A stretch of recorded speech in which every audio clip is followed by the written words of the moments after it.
Hello everyone, welcome to my channel Education and Job at the rate 94। তো তোমাদের জন্য আমি এসএসসি জিডি কনস্টেবলের যে 2020 সালের যে এক্সামটা হয়ে গেল তো গতকালে, তো তার ফার্স্ট শিফটের কিছু জিকে এখানে আলোচনা করব, যেগুলো তোমাদের আগামী পরীক্ষার জন্য খুব ইম্পর্টেন্ট। তো কথা না বাড়িয়ে চলো শুরু করা যাক আজকের প্রথম কোশ্চেন।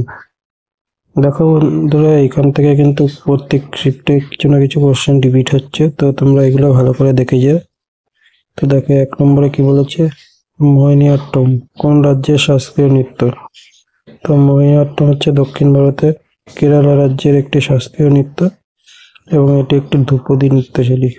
তো মোহিনীঅট্টমের অন্যান্য বৈশিষ্ট্যগুলো দেখি। এর বৈশিষ্ট্য, সাধারণত মহিলারা এককভাবে এই নৃত্য উপস্থাপন করেন। আর এই মোহিনীঅট্টম শব্দের আক্ষরিক অর্থ কি? মুগ্ধকারিণী নৃত্য। এরপরে নেক্সট কোশ্চেন নাম্বার 2, যেটা 2011 সালের জনগণনা অনুসারে ভারতের শিশু লিঙ্গ অনুপাত কত? তো 2011 সালে আদমশুমারি অনুসারে ভারতের শিশু লিঙ্গ অনুপাত ছিল প্রতি 1000 পুরুষে কতজন? 919 জন মহিলা। এই অনুপাতটি কাদের মধ্যে 0 থেকে 6 বছর বয়সী শিশুদের মধ্যে গণনা করা হয়েছিল? অন্যান্য তথ্য জেনে নেওয়া যাক। 2011 সালে আদমশুমারি অন্যান্য তথ্য যেরকম, ভারতের মোট জনসংখ্যা ছিল 1.21 বিলিয়ন, অর্থাৎ 121 কোটি। 121 কোটি লোক ছিল 2021 সালে।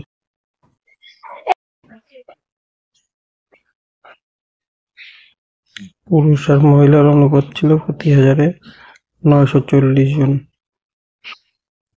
1000 পুরুষে ছিল 940 জন মহিলা।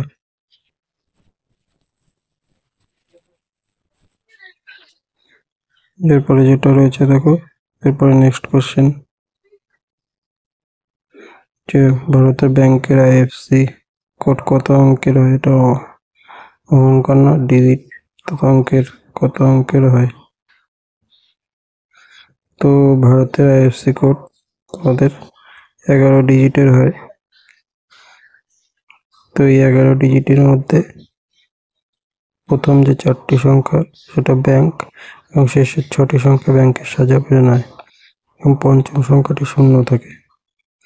এছাড়াও ছিল অন্যান্য একটা কোশ্চেন জেনে নেওয়া যাক। এমআইসিআর যে কোডটা থাকে, যেটা ম্যাগনিফিকেশন, সেটা ব্যাংকের কোড। তো এই কোডটা কত সংখ্যার হয়? 9 ডিজিটের হয়, যেটা ইলেকট্রিক ক্লিয়ারেন্স সিস্টেম অংশ নেওয়া ব্যাংকের শাখার পরিচয় বলে। তো এই 9 সংখ্যার কোডে প্রথম 3টি সংখ্যা হচ্ছে শহরের পিনকোড, মাঝের সংখ্যা হলো ব্যাংকের কোড এবং শেষের 3টি সংখ্যা থাকে ব্রাঞ্চ কোড বা শাখার কোড। তো এগুলো পরীক্ষায় আসতে পারে, তো তোমরা এগুলো দেখে যাও। তারপরে দেখো কি বলেছে, 2024 সালের 54তম দাদা ফালকে পুরস্কার achievement award, life time achievement award কাকে দেওয়া হয়েছে? তো এটা দেওয়া হয়েছে কাকে? মিঠুন চক্রবর্তী। এই ছবিটা দেখতে পাচ্ছ, তো এর হচ্ছে দাদা ফালকে পুরস্কারে। তো এর কিসের জন্য দেওয়া হয়েছে? Outstanding contribution to the growth of development in India cinema জন্য দাদা সাহেব ফালকে পুরস্কার দেওয়া হয়েছে। তো পুরস্কার স্বরূপ কত টাকা দেওয়া হয়েছে? 10 লক্ষ টাকা, যা আমেরিকান ডলারে $12,000।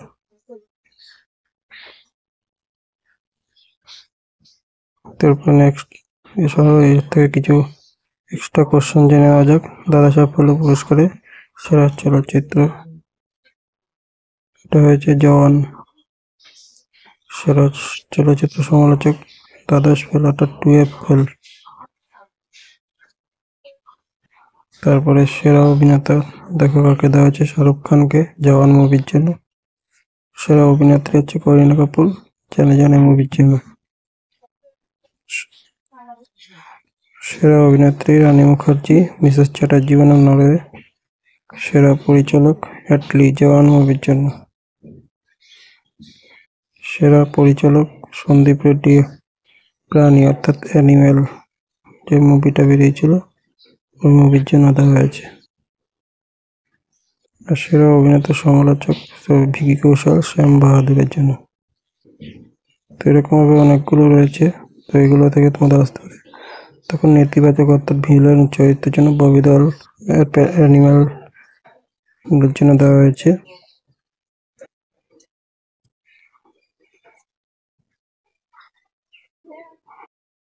দেখো কমিক চরিত্রে আয়ুষ্মান করে ড্রিম গার্ল 2। তো এরকম ভাবে প্রচুর রয়েছে, তোমরা দেখে নিও এগুলো।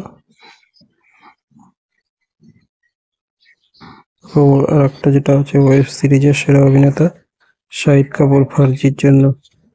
আর সেরা অভিনেত্রী সমালোচক করিশ্মা তান্না স্কুপ। চলচ্চিত্র শিল্প সামান্য অর্জুন মৌসুমী চ্যাটার্জি। এগুলো আসতে পারে, তো এগুলো তোমরা দেখে নিও। তো চলো এরপর চলো নেক্সট কোশ্চেন যেটা থাকবে সেটা। তো এরপরে যেটা নেক্সট কোশ্চেন সেটা দেখো, নীরজ চোপড়া 2018 সালে কোন খেলায় স্বর্ণপদক জিতেছিল? এটা একটা ভেরি ইম্পর্টেন্ট কোশ্চেন। তো নীরজ চোপড়া 2018 সালে এশিয়ান গেমসে এবং কমনওয়েলথ গেমসে, যেটা তোমাদের অপশনে থাকে বর্ষা নিক্ষেপ অর্থাৎ জাভলিং থ্রো, যেটা জাভলিং থ্রো থাকে তোমাদের, জাভলিং থ্রোতে স্বর্ণপদক জিতেছিল। তো কত মিটার জিতলে এটাও পরীক্ষায় আসে, অনেক পরীক্ষায় নীরজ চোপড়া বর্ষা নিক্ষেপ অর্জন করেছিল 2018 সালে জাকার্তা অনুষ্ঠানে এশিয়ান গেমসে। কোথায় এসেছিল? জাকার্তা। তো 88.6 মিটার থ্রো করেছিল। আর কমনওয়েলথ গেমসে গোল্ড কোস্টে কমনওয়েলথ গেমসে বর্ষা নিক্ষেপ করেছিল। তো এই দুটো প্রশ্নই আসতে পারে।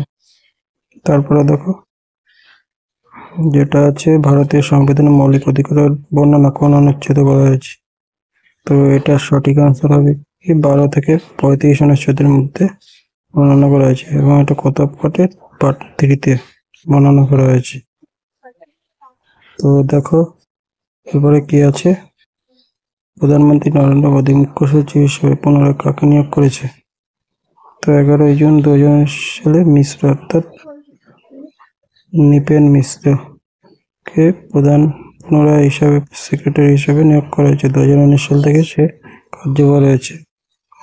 আজকের এই কোশ্চেনের লাস্ট কোশ্চেন যেটা কি আছে দেখো, সরোজা বৈদ্যনাথন যিনি 2018 সালে পদ্মভূষণ পুরস্কার পেয়েছিলেন, তিনি কোন শাস্ত্রীয় নৃত্যের সাথে যুক্ত?